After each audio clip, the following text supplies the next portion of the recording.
Hello दोस्तों, स्वागत है आपका मेरे YouTube चैनल पे। दोस्तों, आज का टॉपिक है हमारा बैकग्राउंड प्रॉपर्टीज। CSS में बैकग्राउंड प्रॉपर्टीज क्या काम करती है, कैसे करती है, और हम ये सारी चीजें देखने वाले हैं आज। तो अगर मैं छोटी सी डेफिनेशन इसकी बताऊं, CSS बैकग्राउंड प्रॉपर्टीज को यूज किया जाता है एलिमेंट के बैकग्राउंड को लगाने के लिए। किसी भी एलिमेंट के बैकग्राउंड में कुछ लगाना है तब यूज करते हैं CSS background property. Background properties 5 तरीके की होती है: background colour, background image, background repeat, background attachment and background position. चलो दोस्तों, देखते हैं एक एक करके इसको कैसे यूज किया जाता है और कैसे हम यूज कर सकते हैं। सबसे पहले ऑलरेडी मैंने फाइल बना रखी है, तो मैं उसे ओपन कर लेता हूँ।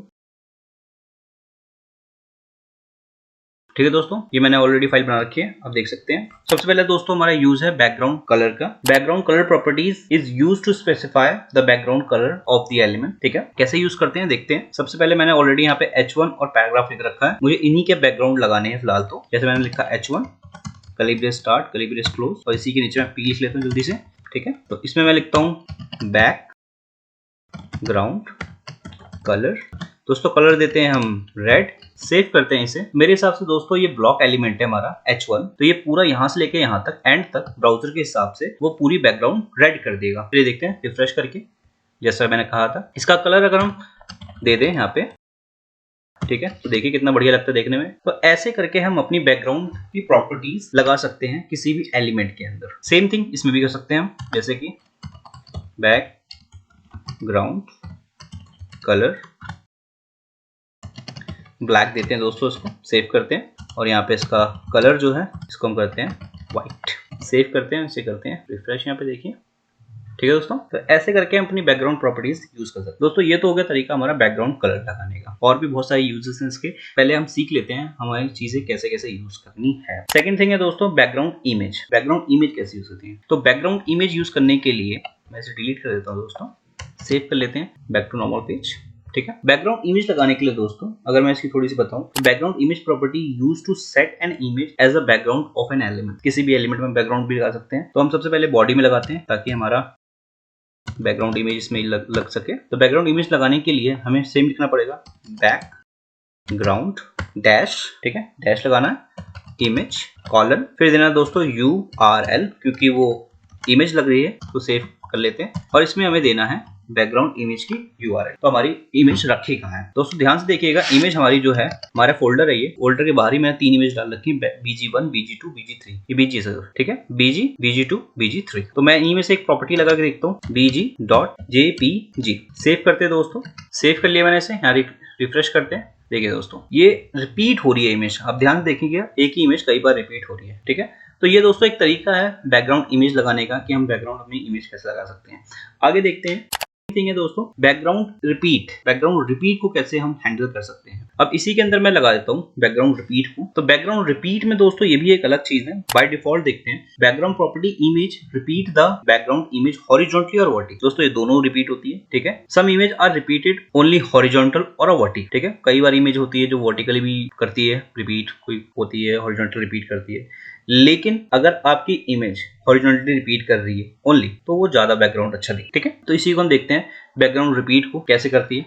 मैं लिखते हैं, ठीक है, इमेज नहीं लगाना दोस्तों, रिपीट हम कर रहे हैं, तो रिपीट कॉलन, ठीक है, रिपीट। ठीक है, रिपीट क्या कर रहे हैं दोस्तों, हम कर रहे हैं डैश के साथ, एक्सेस के साथ, एक्स। ठीक है, एक्स और वाई की प्रॉपर्टी होती है, एक्स और वाई। सेव करते हैं इसे दोस्तों, और यहाँ करते हैं रिफ्रेश। देखिए तो आप देख सकते हैं x मतलब हॉरिजॉन्टली हमारी ये रिपीट हो रही है। अगर हम सेम थिंग अगर यहाँ पे इसको y कर दें, सेव करते हैं, तो देखिए कहाँ रिपीट होती है, तो ये वर्टिकली होगी। तो ये दोस्तों ये तरीका है हॉरिजॉन्टली और वर्टिकली रिपीट कराने का, कि इमेज को कैसे हम अपने हैंडल कर सकते हैं। ठीक है, एक होती है दोस्तों इसी में बैकग्राउंड अटैचमेंट। तो बैकग्राउंड अटैचमेंट की प्रॉपर्टी की यूज होती है, property is use to specify if the background image is fixed. ठीक है, बैकग्राउंड इमेज को हमने एक जगह फिक्स कर दिया, एंड आफ्टर दैट हम अपना स्क्रोलिंग कर रहे हैं ब्राउजर में, तो वो हमारी इमेज वहीं होल्ड रखे, ताकि हमारा पूरा पेज ऊपर नीचे होता रहे। ठीक है, उसको लगा के देखते हैं कैसे लगता है। सेम थिंग है दोस्तों, सारी चीजें सेम नॉर्मल नो। तो इसमें हम रिपीट को हम कर देते हैं मना, कि हमें रिपीट नहीं करनी है। यहाँ करते हैं नो डैश री, सेव करते हैं, और यहाँ करते हैं रिफ्रेश, तो हमारी इमेज आ गई, कोई रिपीटेशन नहीं है। और यहाँ पे एक प्रॉपर्टी और लगाते हैं, बैकग्राउंड डैश अटैचमेंट, ठीक है, कॉलन फिक्स्ड। ठीक है, इसको कर दिया हमने। अब इसे करते हैं रिफ्रेश। देखिए अगर मैं इसी में कई बारी इसको रिपीट कर दूं, तो आप देखेंगे इन्हीं चीज़ों को कॉपी पेस्ट कर लेते हैं थोड़ा सा, ताकि हमारे पास स्क्रोलिंग बार आ जाए।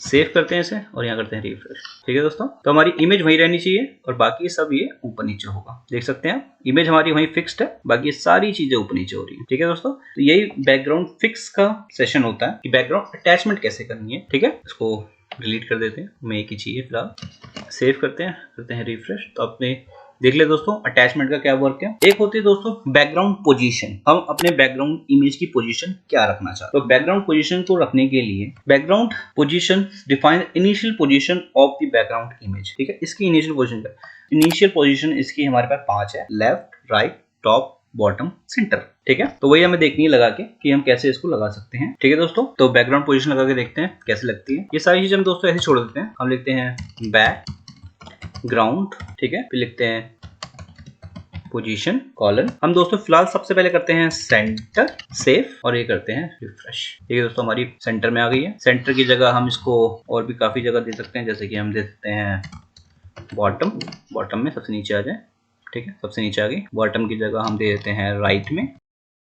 ठीक है दोस्तों, तो ये हमारी पोजीशन है, हम कैसे कैसे यूज कर सकते हैं। दोस्तों बहुत इजी चीज है, आप इसे प्रैक्टिस करिए और इसको प्रैक्टिस में लीजिए, ताकि हम बैकग्राउंड के बारे में बात करें तो आपको याद हो कि हम बैकग्राउंड में कैसी चीजें लगा सकते हैं। तो बैकग्राउंड रिपीट करनी है कि नहीं करनी है, एक्स करना है कि वाई करना है, बैकग्राउंड फिक्स चाहिए कि नहीं चाहिए, पोजीशंस क्या रखनी है बैकग्राउंड्स की, तो वो सारी चीजें आपके यहाँ पे कवर अप हो जाएंगी दोस्तों। बाकी हम मिलते हैं नेक्स्ट वीडियो में।